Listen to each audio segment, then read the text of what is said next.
Meus queridos irmãos, que o nosso Deus e o nosso Senhor Jesus Cristo esteja abençoando fortemente a vida de cada um de vocês que me assistem no dia de hoje, amém. Bom, antes de eu estar começando a minha pregação, eu gostaria de dizer, se você não é inscrito e quiser sempre estar por dentro dos meus vídeos e do que eu estou postando, clicar no botão de subscrever ou de inscrever-se e ativar o sininho, assim sempre que eu postar um vídeo você será notificado. Também gostaria de pedir para você fechar os seus olhos para que eu possa fazer uma oração pela sua vida. Por sua vida. Senhor nosso Deus e nosso Pai, Pai, mais uma vez nos encontramos na sua presença, Senhor. Pai, só o Senhor conhece a necessidade desses corações. Só o Senhor conhece a necessidade dessas almas, ó Santo Deus. O Senhor, pela tua incrível misericórdia, possa estar abençoando a todos os corações. Pois operando, Senhor, Pai, quem impedirá que o Senhor traga muita paz aos seus corações, uma paz que o mundo não pode dar. Uma paz que só o Senhor, pela tua infinita misericórdia, possa dar. Que o Senhor quebre qualquer laço de morte, qualquer corrente que aprisione essas vidas. Que o Senhor dê um beijo no seu coração e levante a tua destra de justiça, levantando os caídos, Pai. Pois a tua palavra é mais penetrante que espada de dois gumes, e ela penetra na divisão da alma. E a Bíblia nos diz, Pai, em Isaías 40:31, que aqueles que esperam no Senhor renovam as suas forças, voam alto como águias, correm e não se fatigam, caminham e não se cansam. Que o Senhor mais uma vez renove as forças de cada uma dessas almas, pois tu és santo e justo, e quando o Senhor opera ninguém pede. Que o Senhor, pela tua graça, abençoe esses corações, Senhor. Traga muita luz para essas almas, muito amor para essas vidas, e que o Senhor abrace essas almas, libertando elas de todo e qualquer mal. Sei que o Senhor tudo pode, e tudo isso te peço em nome do teu Filho Jesus, que vive e reina para sempre. Amém. Irmãos, hoje eu vou estar lendo o livro de Tito, capítulo de número 3, verso do 1 ao 11. Está no Novo Testamento. E vai nos dizer... Peraí. Então vai nos dizer assim. Admoestai-os a que se sujeitem aos principais e potestades, que eles obedeçam, e sejam preparados para toda boa obra. Que a ninguém infame, nem sejam contenciosos, mas modestos, mostrando toda mansidão para com todos os homens. Porque também nós éramos no outro tempo insensatos, desobedientes, extraviados, servindo a várias concupiscências e deleites, vivendo em malícia e inveja, odiosos, odiando-nos uns aos outros. Mas quando apareceu a benignidade e a caridade de Deus, nosso Salvador, para com os homens, não pelas obras de justiça que houvéssemos feito, mas segundo a sua misericórdia, nos salvou pela lavagem da regeneração e da renovação do Espírito Santo. Abundantemente ele deu amor sobre nós, por Jesus Cristo, nosso Salvador, para que, sendo justificados pela sua graça, sejamos feitos herdeiros segundo a esperança da vida eterna. Fiel é a palavra, e isso quero que deverás afirmes, para que os que creem em Deus procurem aplicar-se às boas obras.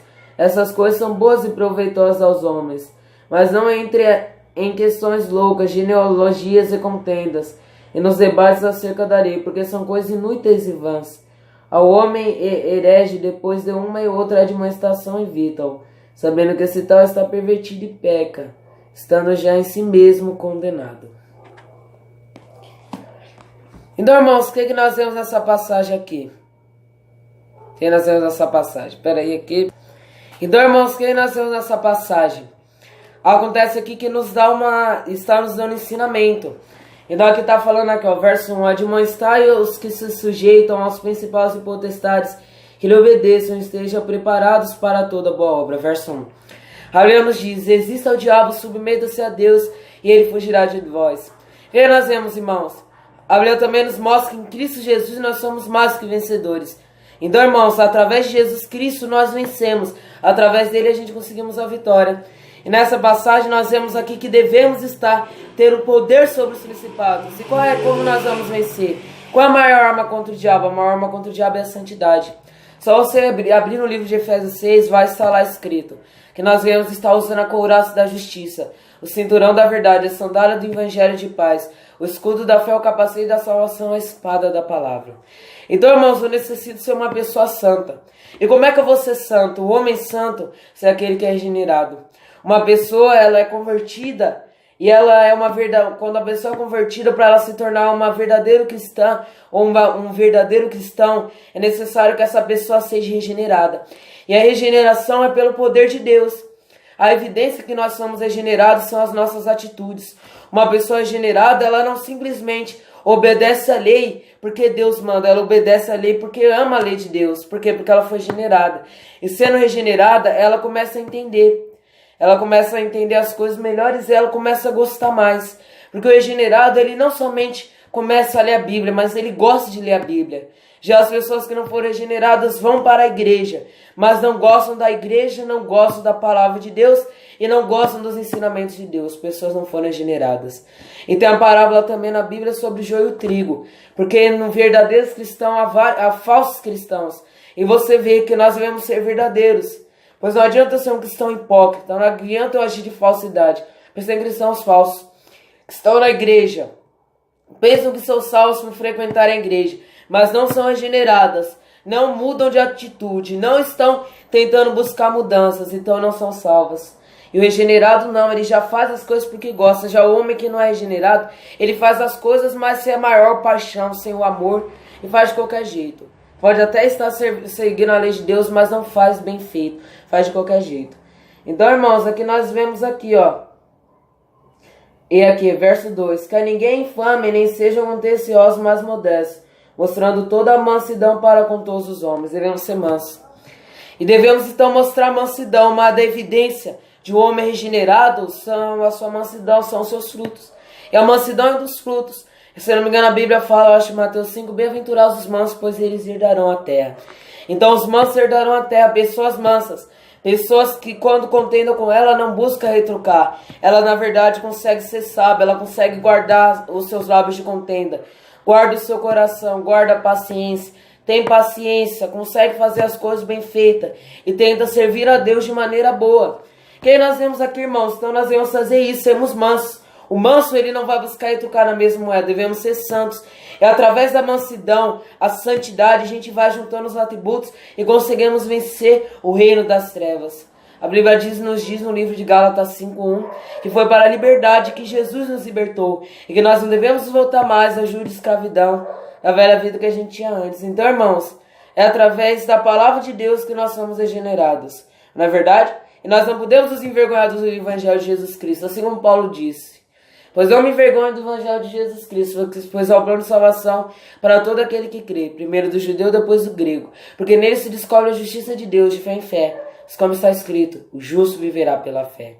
Então Paulo, ele não se envergonha do Evangelho, também não devemos nos envergonhar. Devemos mostrar para as pessoas que Deus habita em nós. E como é que nós vamos mostrar para as pessoas que Deus habita na gente? Através dos nossos frutos. Uma pessoa que mostra que Deus habita nela é a sua santidade. Anda como Deus, fala como Deus, age parecida com Deus. Afinal, nós somos cristãos. O cristão deve ser parecido com Deus. Tem pessoas que colocam Cristo e ela do lado de Cristo, ela some, não se parece nem um pingo com Cristo. E assim devemos ser nós. Olha, verso 13. Porque também nós éramos no outro tempo insensatos, desobedientes, extraviados, servindo a várias concupiscências e deleites, vivendo malícia e inveja, odiosos, odiando-nos uns aos outros. Então, irmãos, a gente devemos estar sendo compreensivos com as pessoas. Por quê? Porque nós, em tempos passados, antes de nós sermos regenerados, nós andamos no caminho mau. A Bíblia nos diz, porque todos pecaram e todos estão restituídos da glória de Deus. Não é verdade? Todos nós somos maus. Você vai ver. Pega uma criança. Por exemplo, a criança bate na outra criança, mas ninguém ensina. Você vai ver a natureza da criança e pode ver, tem criança que bate na outra, sem ninguém ter ensinado isso para ela, porque nós somos maus. O homem é mau, não é verdade? E o que nós vemos? O pecado, ele contamina o homem. O pecado, quando ele entra na raça humana, ele tira o bom desejo. Então é por isso que o nosso desejo vira mal, porque o pecado contamina o desejo do homem, o pecado contamina a carne do homem. Assim está nos derrubando. E o pecado vem, quando ele vem para estar nos derrubando, pois ele são os desejos da carne, e a carne é corrompida pelo pecado.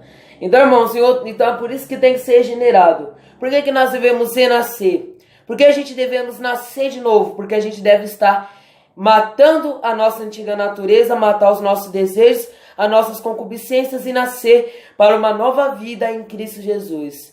A Bíblia diz, eu sou a luz do mundo, quem vem até mim não andará em trevas, mas terá a luz da vida. Então em Jesus Cristo nós temos uma nova luz, é por isso que é necessário a gente ser regenerado. Por quê? Porque a regeneração é uma evidência que o Espírito Santo está trabalhando na nossa vida. O regenerado, ele muda. Por quê? Porque é renascimento. Porque ele nasce na natureza, ele nasce de novo. Ele começa a agir segundo Cristo, ele começa a se parecer com Cristo. Assim, largando aquela vida carnal que ele tinha antes para ver uma nova vida com Deus. E assim devemos ser a gente. E lembrando que com santidade conseguiremos vencer o diabo. Em Cristo Jesus nós somos mais que vencedores. Não é verdade? Resista ao diabo, submeta-se a Deus e ele fugirá de vós. E assim vencemos o reino das trevas. Bom, isso que eu gostaria de dizer nesse vídeo. Se gostou, clique no botão de gostei. Se quiser compartilhar nas redes sociais, clique numa seta no canto superior direito. E que o nosso Deus e o nosso Senhor Jesus Cristo esteja abençoando fortemente a vida de cada um de vocês. Que assim seja. Amém. Gostaria de pedir para você fechar os seus olhos para que eu possa estar fazendo uma oração por você. Senhor nosso Deus e nosso Pai. Pai, mais uma vez me ponho na Tua presença e peço para o Senhor estar trabalhando na vida dessas almas, Senhor. Pois eu sei, Pai, que quando o Senhor trabalha, não é inferno, não é nenhuma voz que vai falar mais alta que a Tua voz. E que o Senhor mais uma vez possa estar com Teu incrível poder, estar saqueando as almas do inferno, trazendo elas à vida que é em Cristo Jesus. Pois eu sou o caminho, a verdade e a vida, e ninguém vai ao Pai senão por mim. Faça com essas almas, Pai, vão para Cristo. Faça com que essas almas andem no caminho de Cristo, sendo assim regenerados pelo poder do Teu Evangelho. Em nome de Jesus eu te peço, que assim seja. Amém. Que o nosso Deus e nosso Senhor Jesus Cristo esteja abençoando a cada um de vocês. Que assim seja. Amém.